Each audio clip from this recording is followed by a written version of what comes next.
Go live. I don't need to do anything. You don't need to do anything. I'm working on it right now. All right, there we are. Okie dokie. Oh, there we are. We're live on Instagram also. Yay! Yay! Oh, and YouTube, Facebook, LinkedIn, X. All those things. All those Holy things. cow. We're live everywhere. Good morning, everybody. We're here today with Karen. Hey. And Dr. Nelson. And Dr. Kiltz is here as well. Karen, can you tell us a little bit about yourself? I'm here. He is here. He is here. Karen, you want to tell us a little bit about yourself and your own story and what you do? Sure. I'd love to. So I am, by trade, I am an attorney. I do property tax and real estate law in the Chicagoland area. Nice. But I've been primal and followed Mark Sisson from the Primal Blueprint, and went to an ancestral health symposium in Cambridge in 2012 and saw some great speakers, Gary Taubes, Nina Kiltz. Anyway, recently, so I've always thought low carb eating is a really good plan. Low carb made sense to me. Primal made sense to me. And paleo made sense to me. And in 2022, my husband, who had suffered from a lot of different metabolic issues, gout, mainly gout. He had a little belly. He was about 60 at the time. On February 6th, he went into the hospital, and on April 13th, he died. So he had 67 days from the time our lives were just our regular everyday lives, going to the movie, eating popcorn, watching TV, drinking soda. He drank Dr. Pepper. And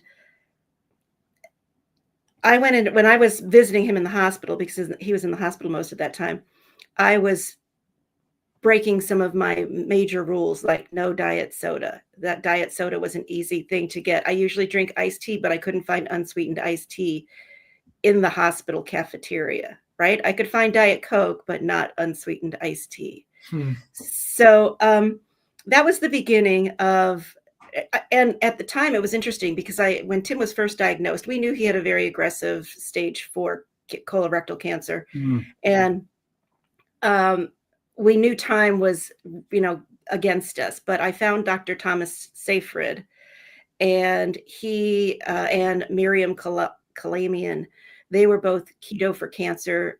Keto is a metabolic disease. Those are their, I think, work publications. And that made even more sense to me, right? So I wanted to get Tim into a therapeutic ketosis to see if it could help his cancer. And sadly, his colon, they wanted to rest his colon, so they gave him a liquid diet. And that liquid diet, of course, I asked him to do a keto. I asked them to do keto. I knew that you could find a keto one that they had done for epileptics, but they said they didn't know what I was talking about. And he ended up getting whatever your typical is, which is either dextrose or whatever. Dr. Kiltz, Dr. Nelson. So he died rather quickly. And after that, my mother started to have issues. She's been diagnosed with mini strokes. And Dr. Kiltz, you and I talked about this at the meetup where I actually met you in person in Chicago. And I have not been able to institute this yet, but I'm trying to get her she's pretty much keto, but she's basically primal, or not primal, but she's eating protein shakes. Most of them are not homemade. They're, for ease, they are commercial. And when Tim first died, she started getting movements on her right side, her right arm and her right leg. And my mom is 86. And then she had what the doctors diagnosed as mini stroke. So her left side stopped working. Then she started spasticity in August of 2023 and stopped talking and swallowing. And so I'm hopeful that time is not against us with my mom. And I am going to start trying to give her, you recommended some frozen grated ground beef for her. She always liked steak tartare, so I think that'll work for her. And we have been really good about doing the protein shakes and coconut oil, MCT oil and coconut oil.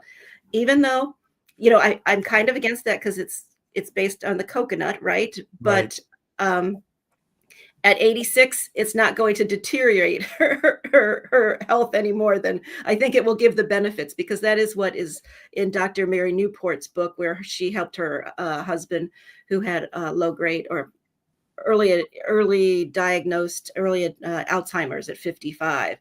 And so there's a lot of doctors out there, Dr. Nelson, Dr. Kiltz, that are out there. And my main way to get to carnivore actually was Low Carb USA. I went to Low Carb USA. I always wanted to go. And then after Tim died, I begged my friend, Dr. Cami, who's, as you can see, is in my YouTube channel. And we decided to go keto, and we went to the first Low Carb USA for us, which was in San Diego in 2023.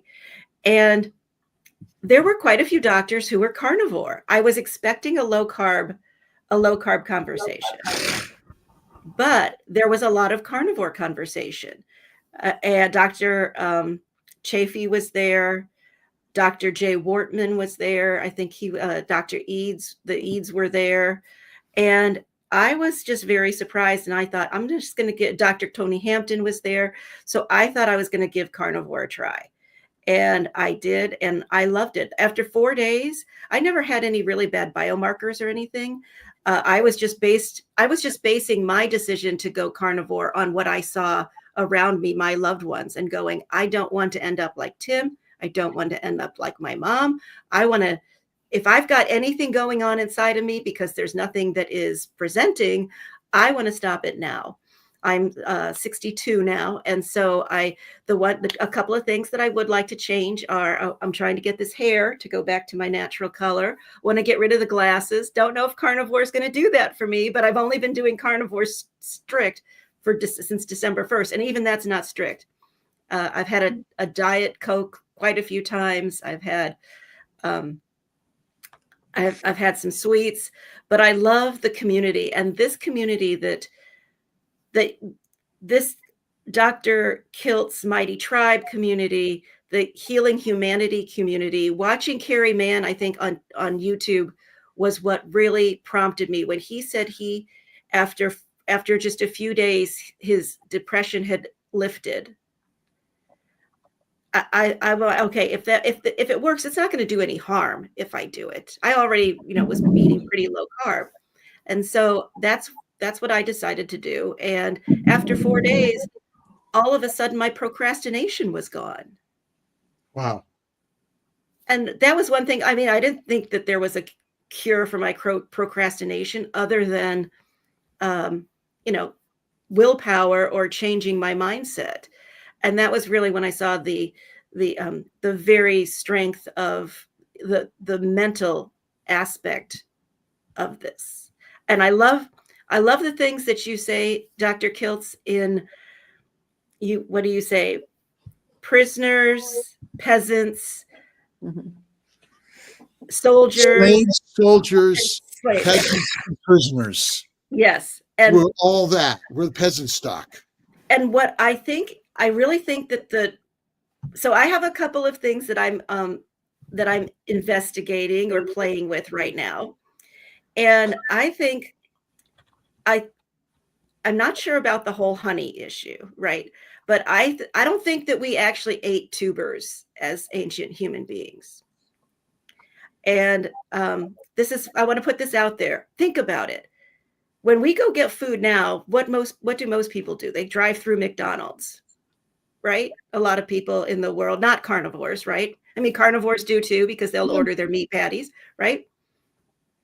Or they'll have food delivered to their house, or they will have food packages together so that it's easy for them to make their food. I'm thinking not the easiest way to get food is digging up a root that back in the ancient times, a million years ago, is going to be super hard to eat, super fibrous, and very untasty.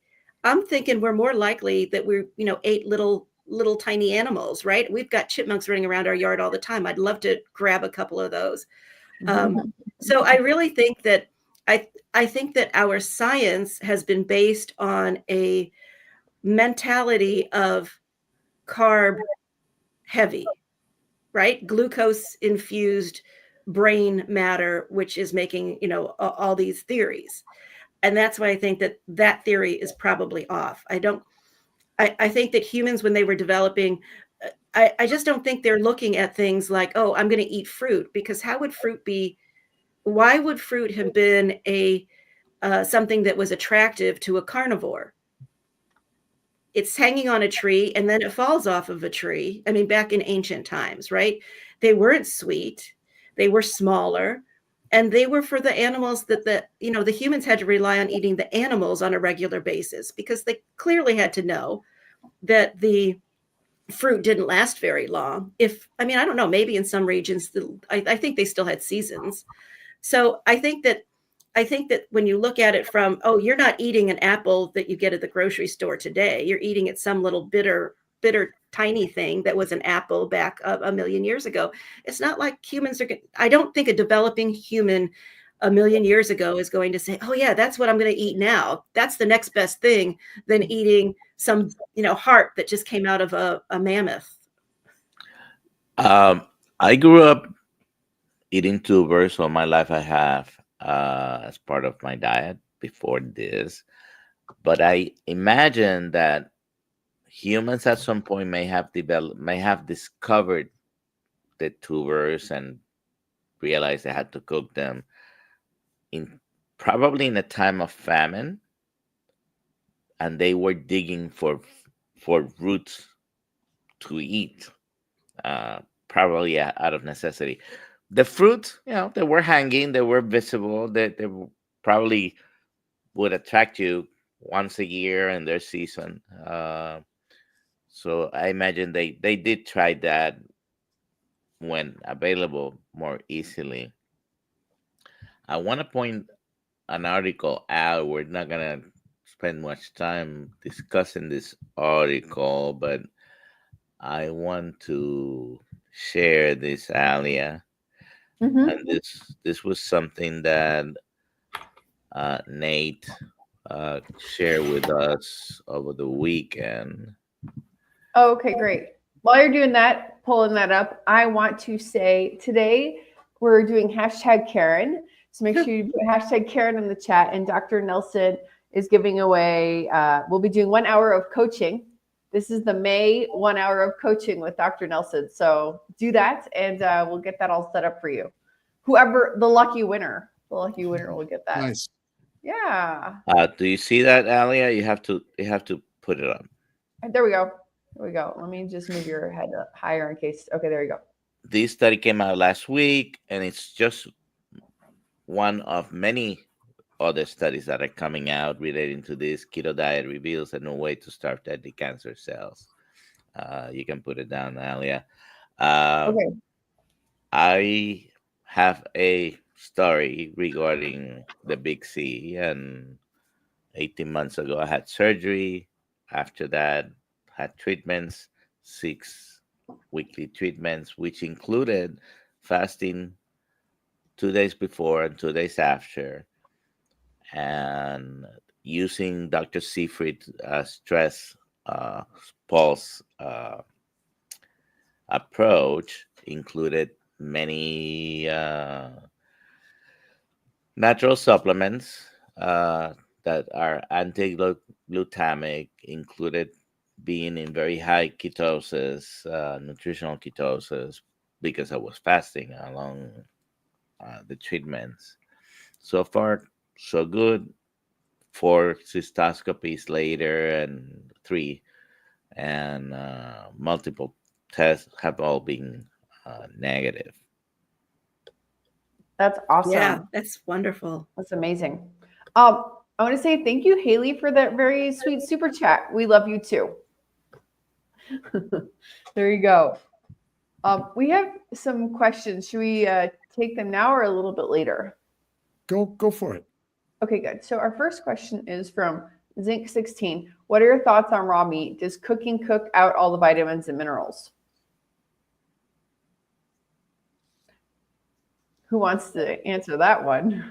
I have my opinion, and when you cook something, you glycate it you oxidize it, you damage it, and you may change the natural structure of many of those minerals, vitamins, and their functionality, along with other amino acids, simple sugars, fatty acids. So I think raw meat is better, and cooked plants are less toxic.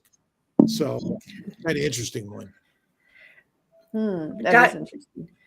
Dr. Kiltz, you're the one who's made me start ordering my steak rare. Back when I was a kid, I would say I liked it as shoe leather. As an adult, I've recently been doing medium rare. But after the Healing Humanity meetup in Chicago, you were talking about raw meat quite a bit. And I think you like it black and blue. And I haven't gone to black and blue yet in a restaurant, but that is probably my next step because I'm getting used to the texture. What I love about this is it really is a transition because all of us have grown from a carb infused lifestyle to transitioning, and I'm learning these things little by little, and it's fun. It's fun to play with it, and I really feel that this kind of community is the most important community there is to get the word out. There's a lot of channels, Dave Mack and his interviews, and is it the opposite of, or the return to a different kind of science? Because I laugh when they say there's no science behind the carnivore diet. It's like, it's the biggest epidemiological study ever. People never ate grains until, 15,000 years ago. People never had, cancer, diabetes, whatever that you want to call it, whatever chronic disease you want to put in that box, they didn't have it 1 million years ago, 500,000 years ago, 100,000 years ago. So the science is there, right? If you didn't have it and you didn't ingest it, and now there's other things that will change. There's toxins in the air. There's other things that we're taking. I'm a person, I grew up in the 60s and 70s, teenager in the 80s, and I never smoked pot or did drugs, and so I don't know about getting high, but I'm sure our ancestors did, right? See, I think that might be where the plants came in, more like a peyote or something like that.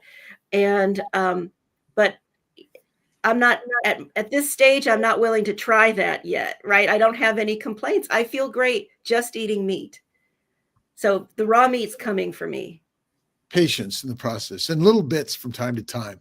I always add a little melted butter, a little blue cheese and melted butter and salt sometimes.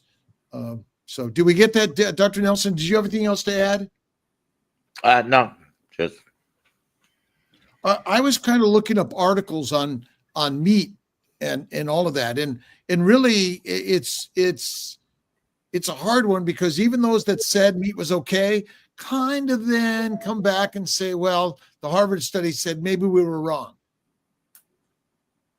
So, but we are seeing more and more stories of people's experience on this diet, which is a game changer.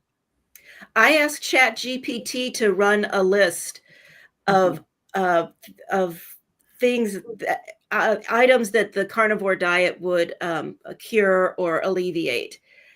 In seconds, 100 came up. 100. Wow. It's great. Yeah.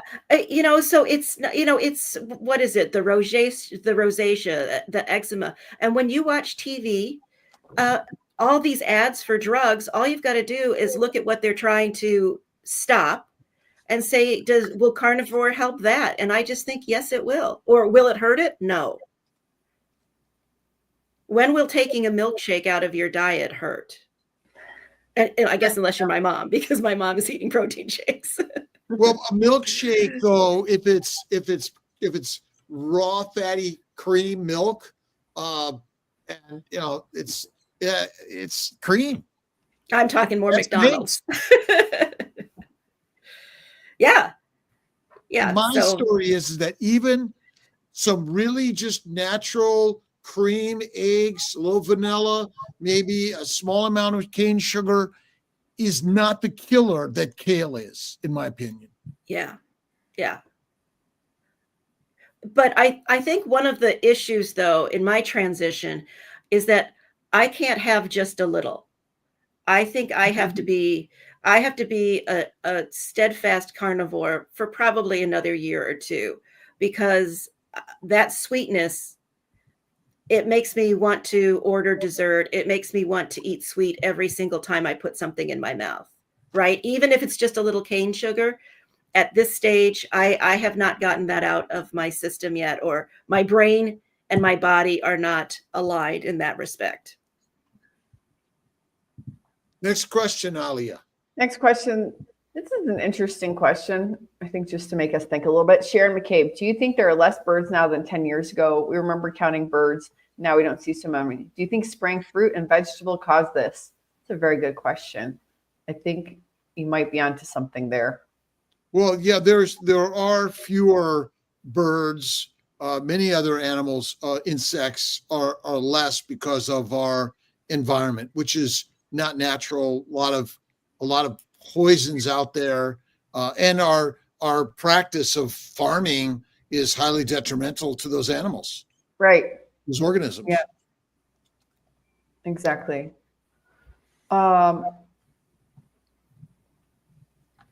Someone's asking a question. Sisse, carnivore is the real deal. Have you ever heard about carnivore and switched back to salad? Do you mean salad or vegetarian? The little salad picture. I heard people go from keto to carnivore to ketovore to carnivore. I've heard of it. I know I've heard some people say that they leave carnivore and then they come back after something relapses, right? You know, they get their eczema back or something like that. How many health conditions have you improved, reversed? Well, I didn't suffer from too many. I considered the vision a health condition that I would like to reverse. The procrastination is the biggest one. I did not think I had brain fog, but I certainly got much more mental clarity just 4 days after eating carnivore, strict carnivore. But I will say, there's a thing about going down in the basement in our house. That's where the laundry room is. Or I would try to combine my trips to do, get something out of the refrigerator down there and do my laundry. And after carnivore, I realized I'm running down the steps and running back up the steps. So what that is that part cardio, part inflammation in my joints that is, not there, that I didn't really think that I had. I mean, that to me is what the joy of having carnivore, of having this community. So you see all the people that are healing things, because there are people out there who will have things healed. Maybe they have eczema and didn't know that they could do sprints after this, right after, 20 days on carnivore, all of a sudden they're sprinting down the driveway. I do sprints to my mailbox. Yeah. Very good. Someone asked to post the link to that study. I posted the link on the channel. On the chat. Nice. Okay, we got another question. Let's see here. Can you eat only butter from Eve, and for how long? I'm going to say no, you can't only eat butter. You could probably eat a lot of butter, but at some point you need some protein, a little bit of protein. Okay, so butter contains everything. Contains everything. And so in actuality, you probably could thrive and survive on butter longer than you know. Because now clarified butter is different. Right. But unpasteurized butter is probably pretty whole in everything you need. Well, and it would depend on what your metabolic situation is as well, right? If you are a thin person versus a person who's got some weight that they can actually use as their own, fuel source for a while. Well, your fat is the only fuel for our body. Right. Whether it's coming from the liver or adipose tissue or visceral or the food you eat. It's only the fat. And the beauty of fat, butter, is it goes to the lymphatics and goes directly to your cells. It doesn't require the liver for metabolism at all. And so I think you can just eat adipose tissue, but it's got to be raw. And that's why the butter's got to be raw too, because the heating it up will damage the molecular structure.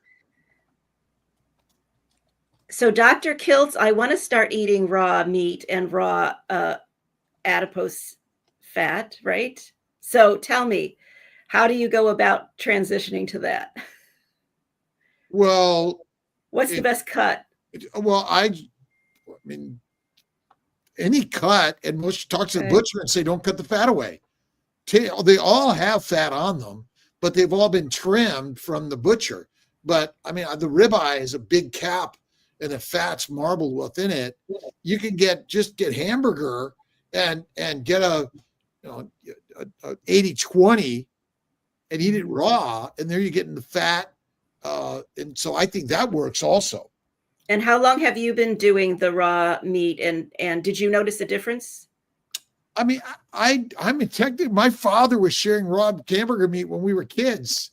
And so a long time, and I used to have whole milk and eggs for breakfast, in the blender, and some Ovaltine, or maybe some Hershey's Quick a little bit from time to time, but mostly just eggs and whole milk. But I do it still, but I still love my black and blue. I love that seared, crusty butter on it. That's beautiful too. Yeah. And there really is no transition to be a lion. We already are the lion, but as we're kind of working into this, we went from paleo, keto, Atkins, and then to carnivore. Then you get some benefits by doing it that way too. Great. Have you said you've started to go basically from well done that you used to eat into the medium and medium rare, whatever you are right now. Have you noticed a difference in your digestion? Completely. Yeah. It's easier to digest. From the time it hits my mouth, I think it must be the enzymes in our mouths and the saliva that are breaking it down faster, which would make sense, right? Because it's not cooked. There's no glycation there.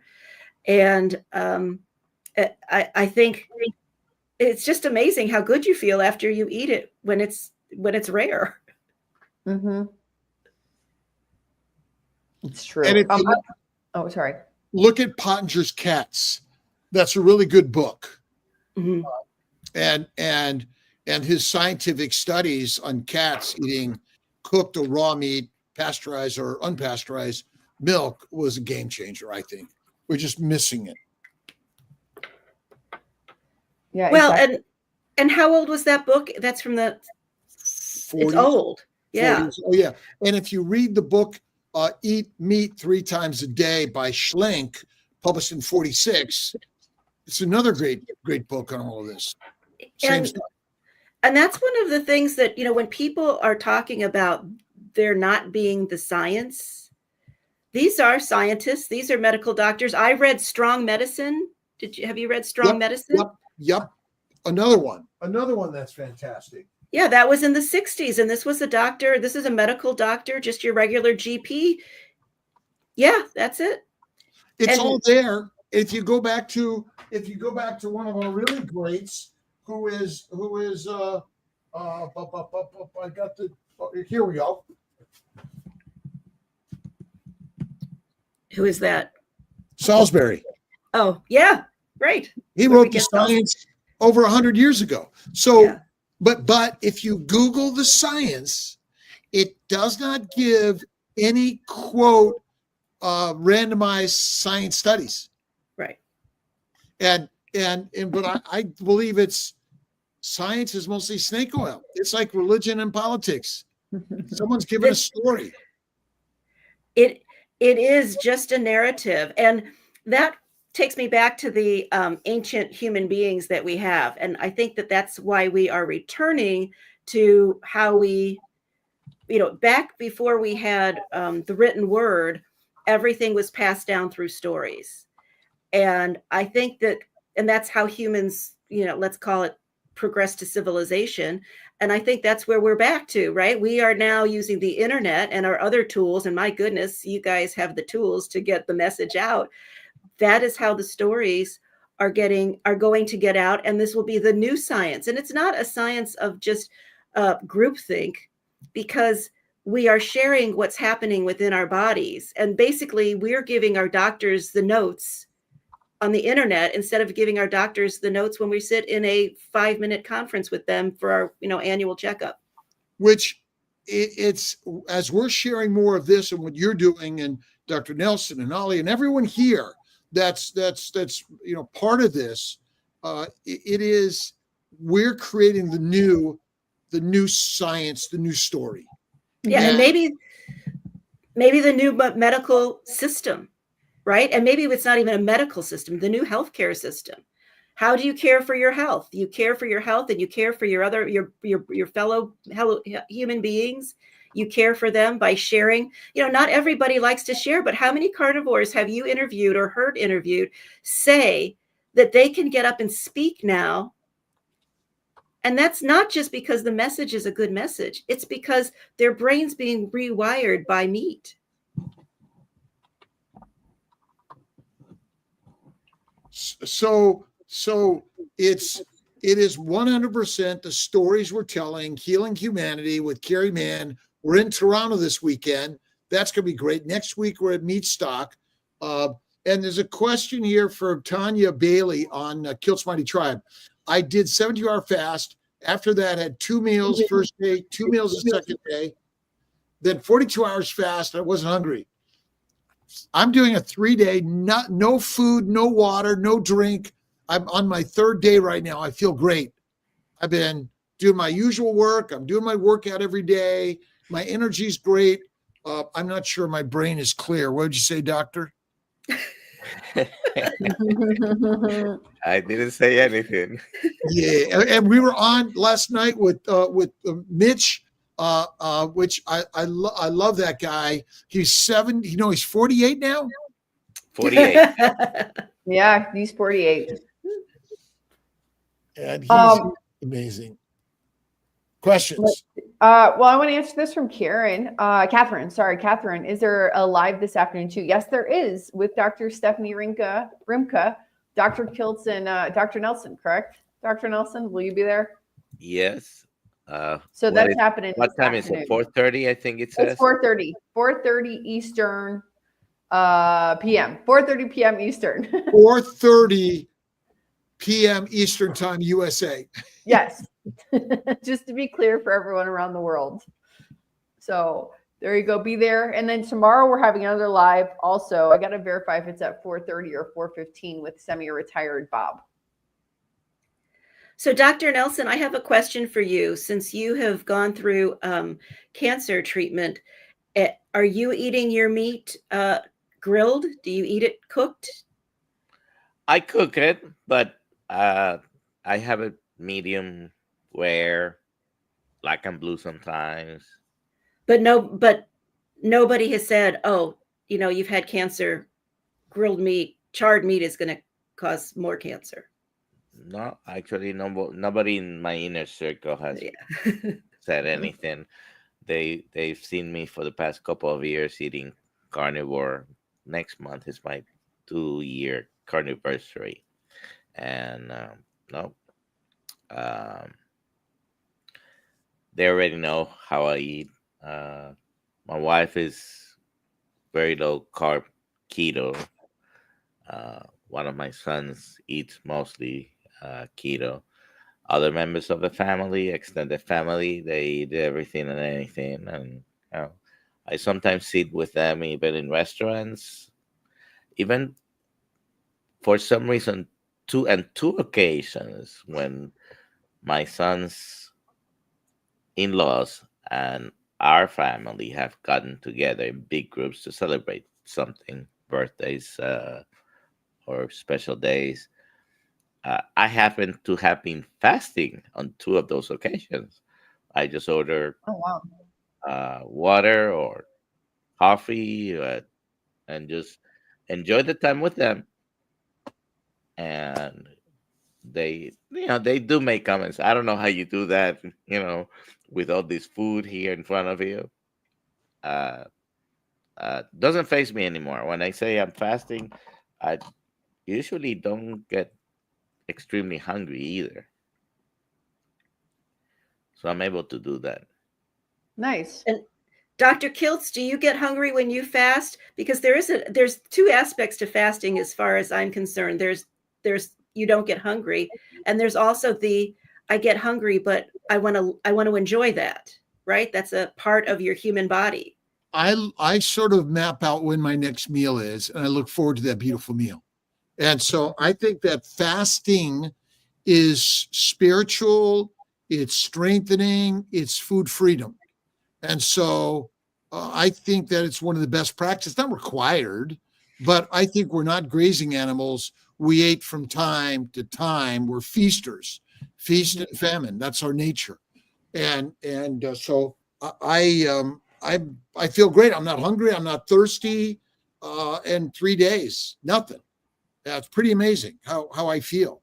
And I recommend it for everyone because it's something hard, because we're finally able to say, you know what? Nope. Like Dr. Nelson, he did 10 days, and yet he'd sit around with people who have food in front of them and enjoy just being there with them.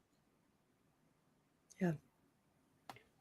Okay, great. I think We have like everything, practice makes perfect, and the more you do it, the more you realize you're able to.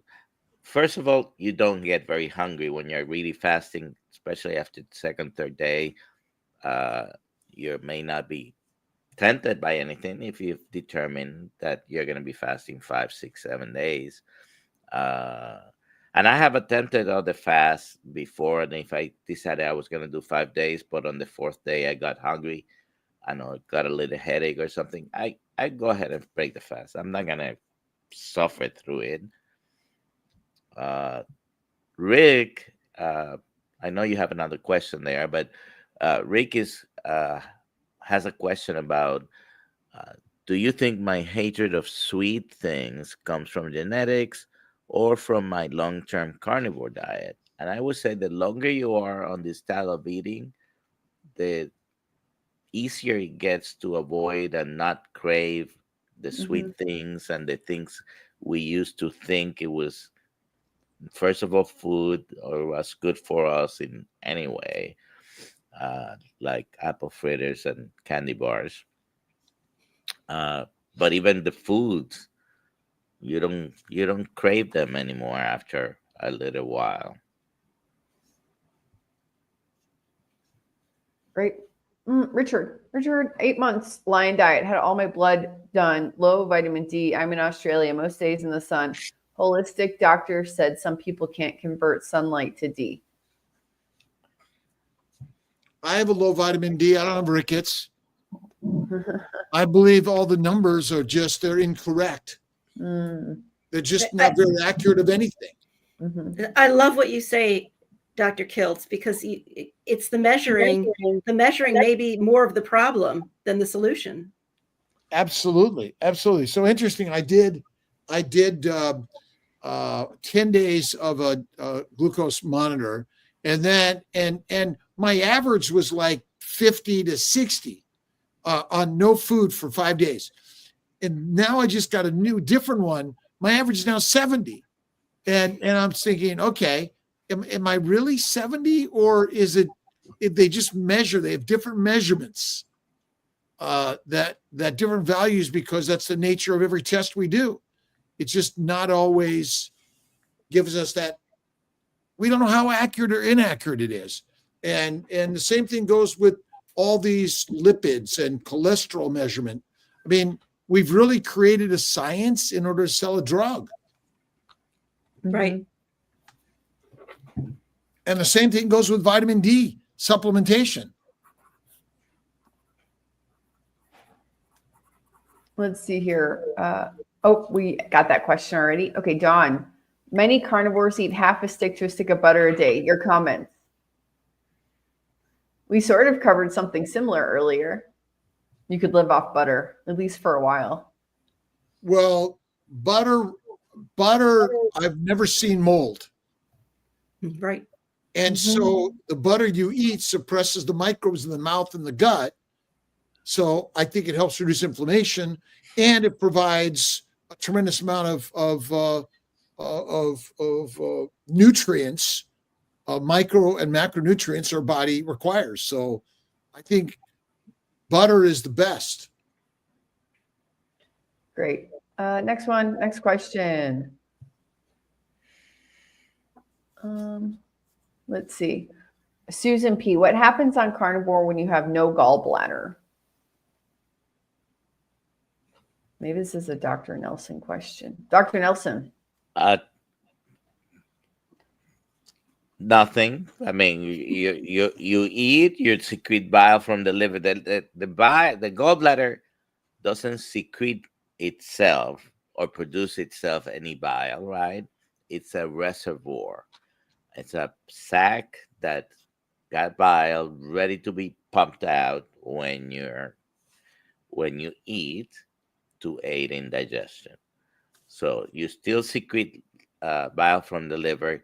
Now, do you have to get maybe adapted and transition into the proper response? Yes. And some people do not tolerate immediately having large amounts of fat. You have to be careful transitioning into higher.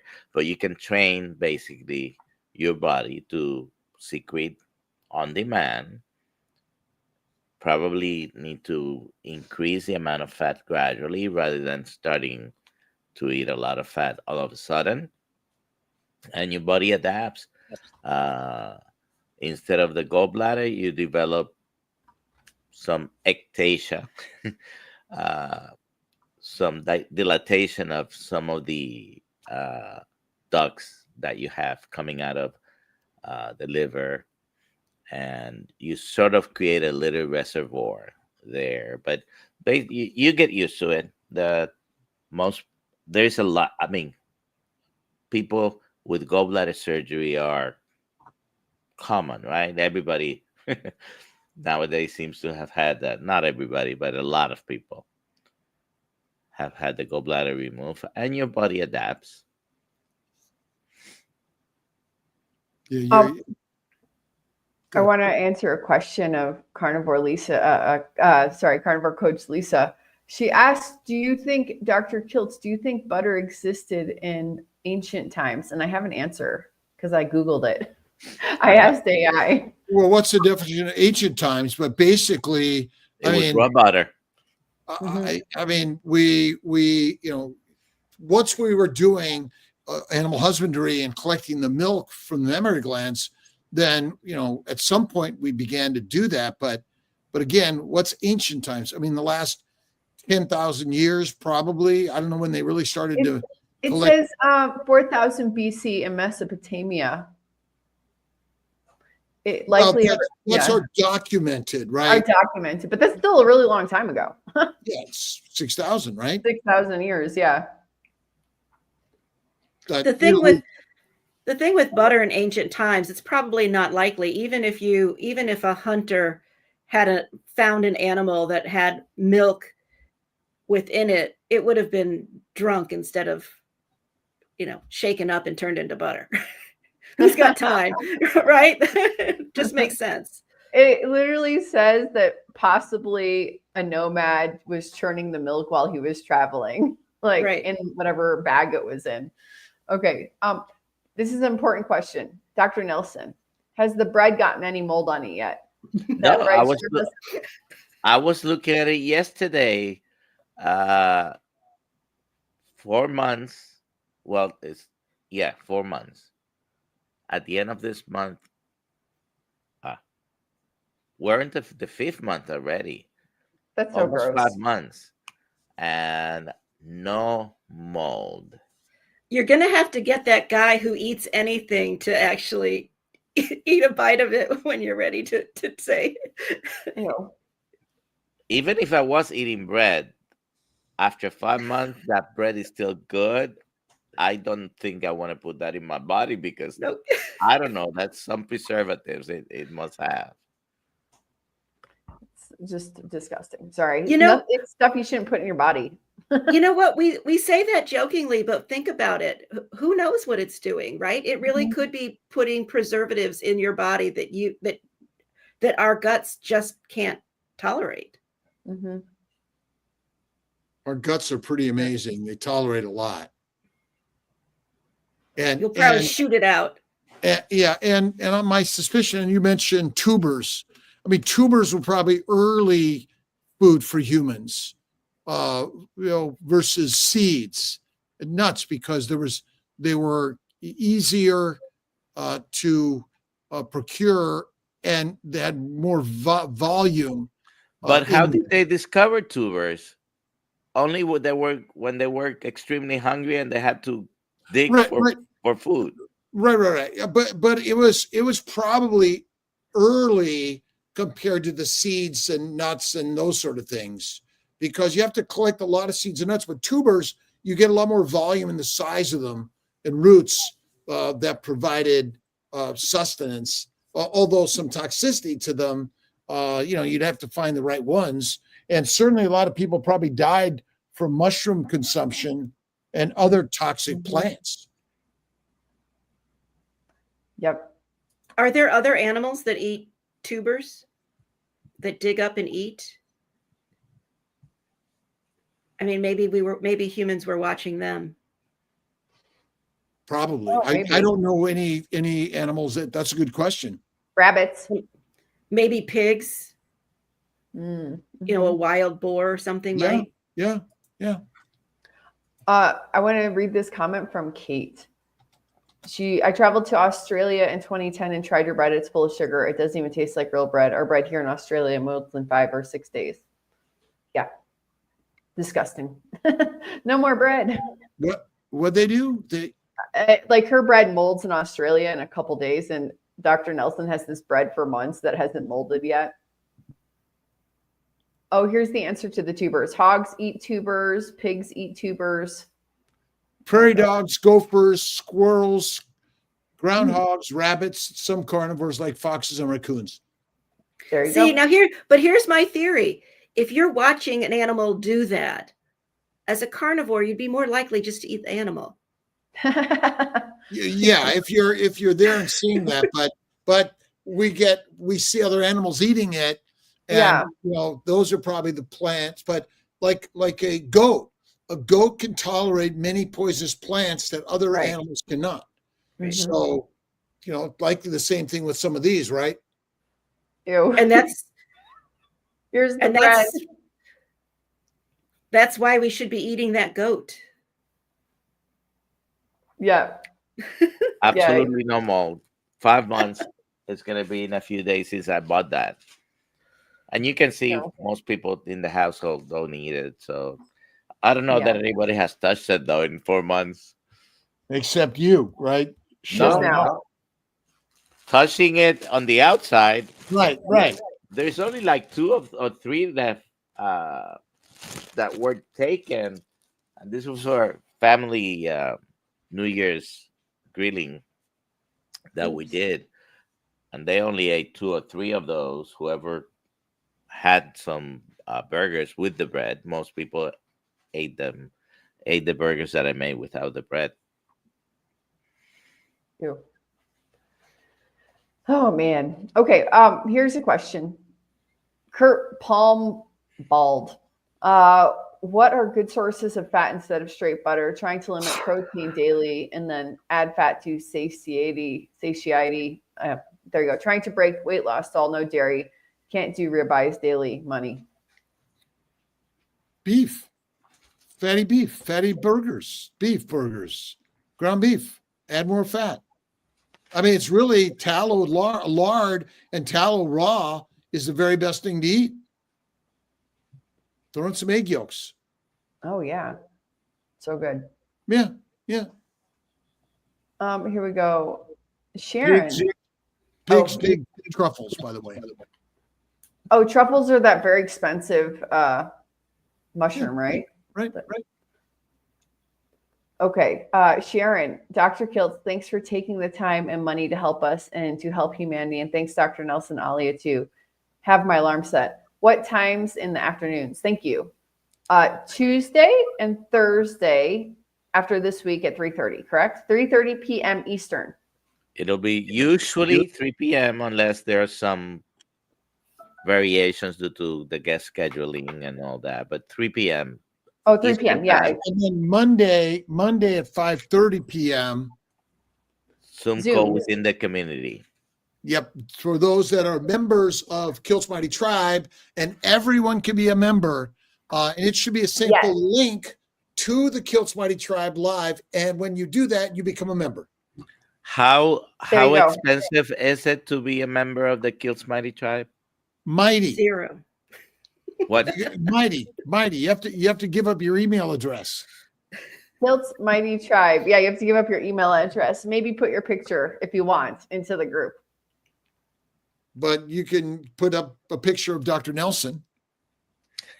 You could. I want to say again that Dr. Nelson is going to be doing an hour of coaching for the lucky winner today. So please put hashtag Karen into the chat to get that. So what's amazing about that is that it's easy to do that all over the world. Like wherever you are, you can get that. Yeah, all over the globe. That's absolutely. Yeah. And Yeah. it's on keto, carnivore, fasting, health and wellness all around the globe. That's what we're here to do. Exactly. So I wanted to bring up in our conversation the wonderful atmosphere that is available to carnivores and others when they go to a Healing Humanity meetup. Because when I attended that one in Chicago, I've gone to a lot of conferences in my lifetime, and that was a conference that was, you could just feel walking in the room how connected people are. Right. And so I'm going to throw this out there too. I know I keep going back to ancient man, but I think that we have lost something in in taking away our way of eating from the past and just eating meat and fasting. There's become a barrier. And I think like a sixth sense almost, right? Like that's what we could call it. That was how people communicated more back in the day when they did not have writing.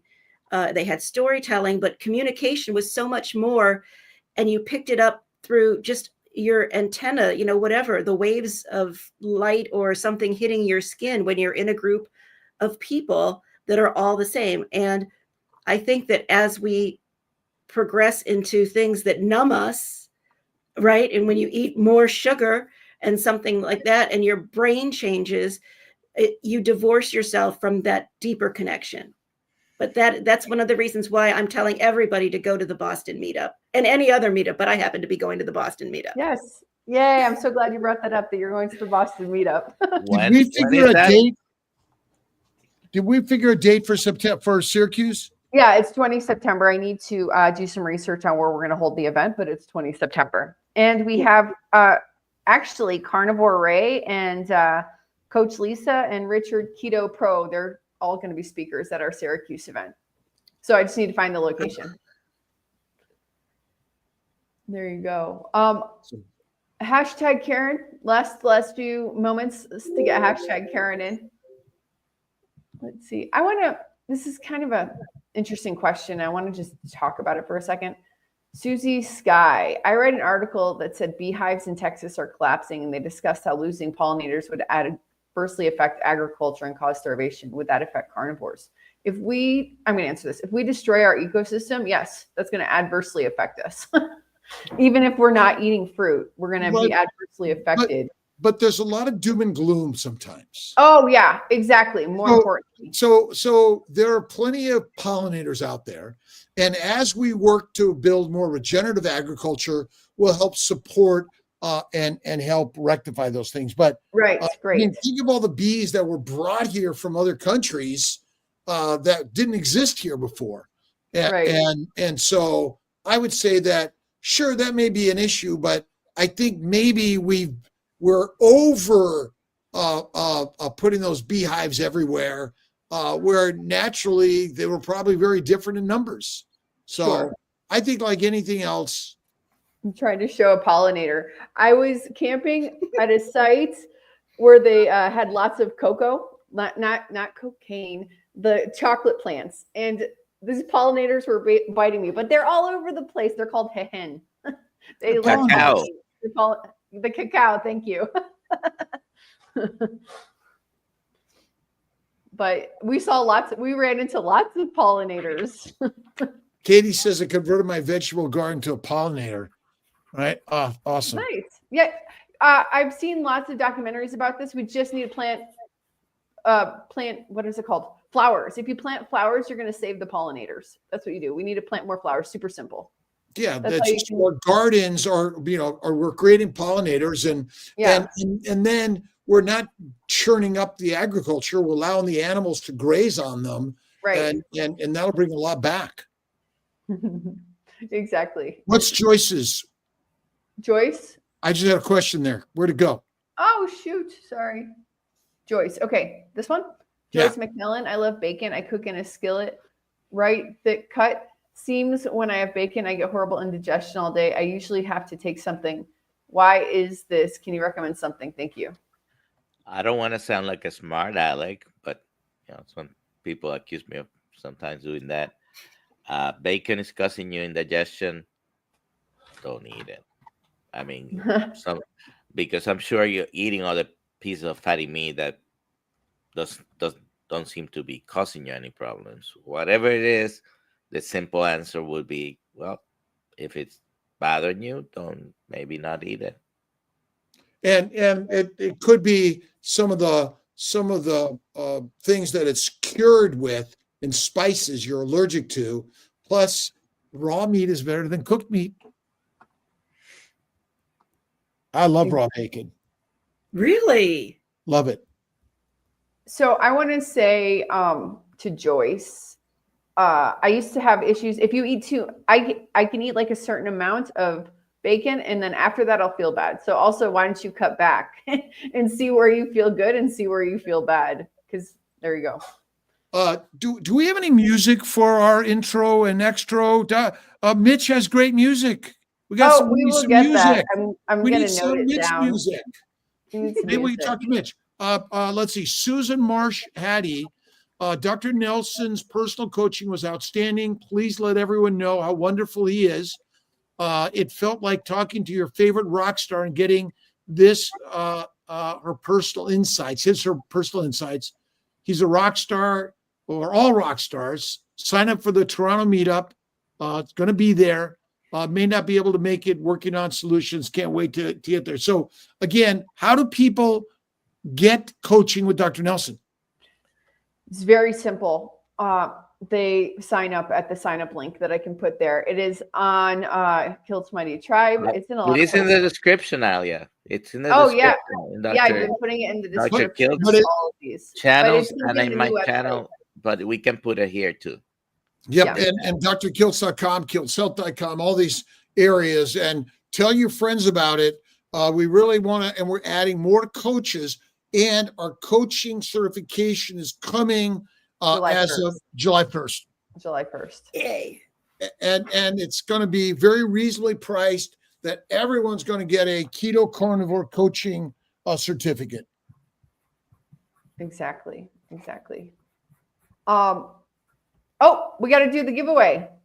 We got 1 minute left. Hashtag Karen. Karen. And it's got to be on our YouTube, Facebook, StreamYard link. Okay, here we go.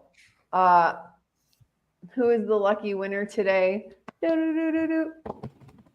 Yeah, we need music so I could do a drum roll or add music to this. Yay! Love green. Woo! Okay, What so do they have to do? on this specific instance, they need to email Nelson at drkiltz.com, who will send you a code to sign up. Yes. Well, it should be all to Alia. I mean, Okay, so Nelson needs to give me the code and then I can email you. But I mean, that's where I would do it all. Get it to Alia at drkiltz.com. Then there's always for the gifts. oh, okay. the- Then I'll get the Yep. code from Dr. Nelson and then No, you, get that over. you can go and go to the Calendly. Anyways, I'll send it to you. But it's Okay. it's on the Calendly. Oh, okay. Okay, good. All right. Well, Rob, just email me then. Alia at drkiltz.com. We'll figure it out and you will get your lovely coaching with Dr. Nelson. He's great. He's the best. There you go. Karen, it was so lovely to have you this Thank morning. you. Thank you for having me. I look forward to seeing you all in Boston. Where Yes, where I'm can we excited find about you? that. Where can we find Oh. you, Karen? Our YouTube channel is Dr. Cami and Karen Go Keto. Yeah. Okay. Yay. All right. Thank you. Goodbye, everybody. Bye. Bye. Bye.